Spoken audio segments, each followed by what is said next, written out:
Chapter 2.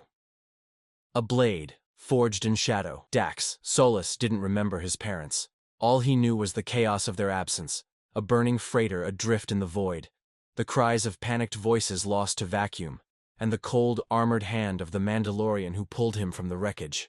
The name Solus was not his by birth, but by adoption. In Mandoa, it meant one, a cruel irony for the boy who had lost everything.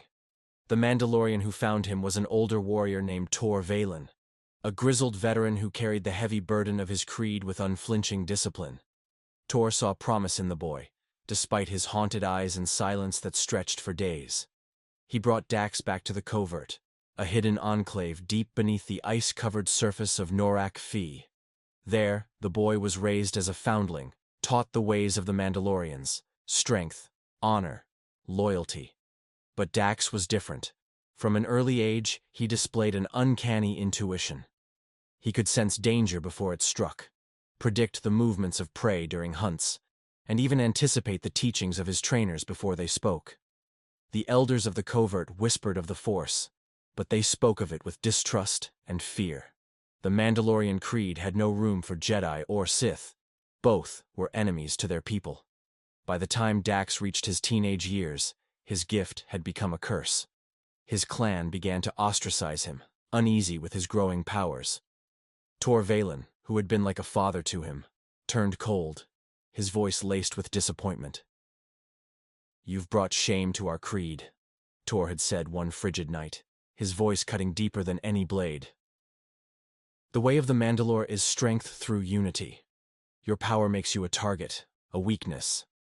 Tor's words echoed in Dax's mind as he knelt in the snow, the charred remnants of his Beskar helmet clutched in his trembling hands. His banishment was swift and final. Stripped of his clan, Dax became an exile, forced to wander the galaxy with nothing but his wits, his armor, and the anger simmering inside him. It was during these lonely years that he stumbled upon the ruins of an ancient Jedi outpost on Norak V. Desperation drove him there, seeking shelter from bounty hunters sent to claim the price on his head. What he found instead was an artifact, a cracked holocron, its faint glow casting eerie patterns on the walls of the crumbling structure. The holocron was no ordinary relic. It spoke with a voice as old as time, laced with temptation and knowledge. It whispered of the dark side, of power unbound by the constraints of Jedi dogma or Sith tradition. Dax didn't resist its call. He was a Mandalorian. He had been forged in war and betrayal, and he understood the price of survival. As the years passed, Dax honed his abilities, blending the brutal efficiency of Mandalorian combat with the arcane teachings of the dark side. His armor grew darker, his weapons more deadly. The kyber crystal he had taken from the ruins was reshaped into his own lightsaber, a blade that reflected the blood red of his soul. The galaxy came to know him not as a Mandalorian, but as something far more dangerous, a shadow that moved with the precision of a warrior and the cunning of a predator. But the dark side came with a cost. The holocron's whispers grew louder, its demands more insistent. It demanded sacrifice, and Dax gave it what it asked for: his humanity, his compassion, his dreams of belonging. The boy who had once knelt in the snow clutching a broken helmet was gone, replaced by a man who had embraced the shadows. By adulthood, Dax Solus had become a name whispered in fear. Smugglers, bounty hunters, and even Jedi avoided him.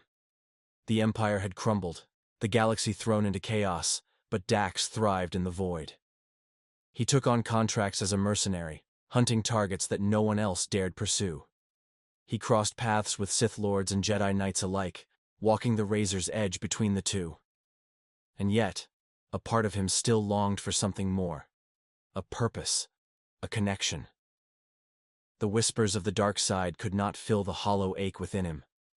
It was this longing that had drawn him to the ruins on Vordak, to the temple that promised answers, or oblivion. As Dax stared into the horizon, his memories fading into the present, he clenched his fists. His past was a weight he could never shed, but it had shaped him into what he was. A blade forged in shadow, sharpened by loss, and destined to carve his path through the galaxy.